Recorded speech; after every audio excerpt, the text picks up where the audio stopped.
Pour cette recette, ajoutez de la farine de blé dans de l'eau bouillante. On ajoute donc 2 tasses de farine de blé et 600 ml d'eau. Ajoutez ensuite une cuillère à soupe de sel, une cuillère à soupe d'huile et on remue pour bien mélanger cette pâte. Vous faites cuire à feu doux jusqu'à ce que la pâte soit bien cuite. La consistance de la pâte est plus épaisse, mais elle est très homogène. Vous remuez bien jusqu'à ce que la pâte soit cuite. Là, c'est le point idéal pour la pâte. Vous éteignez le feu et versez la pâte sur un plan de travail. On va venir la laisser refroidir, d'accord? On ajoute de l'huile d'olive et on pétrit la pâte quelques minutes jusqu'à ce qu'elle soit lisse. Là, je dirais que c'est le point idéal pour notre pâte. Lisse et super douce. Ensuite, vous séparez de petits morceaux de pâte comme ceci. Et on va venir la rouler en petites boules. Vous répétez cette étape avec toute la pâte. Maintenant, on va venir préparer la garniture.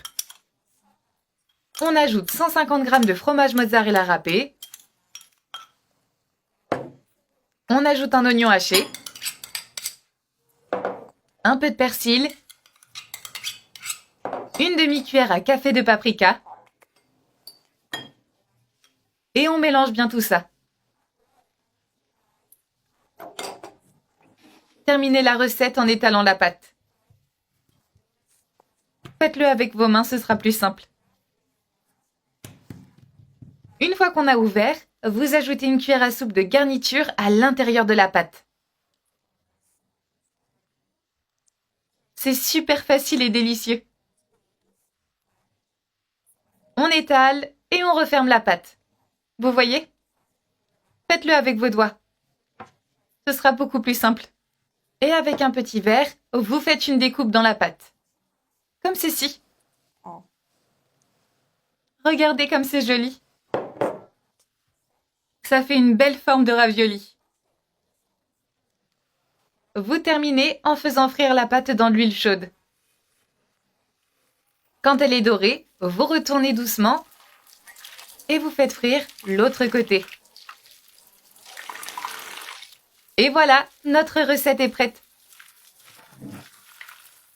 Vous servez dans une assiette et vous enlevez l'excès d'huile. C'est une recette très savoureuse et super facile à faire. Votre famille va vraiment adorer le goût de cette recette, je vous l'assure. Alors, est-ce qu'on la goûte cette recette? C'est super croustillant et très savoureux. C'est délicieux.